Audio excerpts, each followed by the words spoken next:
Here's a quick tutorial to show you how to animate text using Adobe Spark. First, create a new project. Next, click the text button on the left to add text to your project. After you have finished adding text, you can adjust the font, size, color, effects and more. When you are finished adding text, click anywhere outside of the text box, and if you look on the right side, you should see the animation button.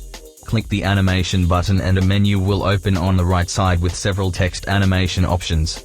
Currently, some of the available animation effects include typewriter, dynamic, flicker, color shuffle, fade, slide and grow. Hopefully more options will be added in the future. Once you are satisfied with your text animation, you can then download the finished graphic as a MP4 video file.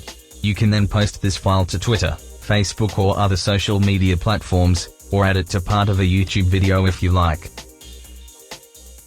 If this tutorial was helpful to you, please subscribe for more videos like this one. If you still need help with Adobe Spark, please leave a comment below and we'll do our best to help you out. Thank you for watching and have an awesome day.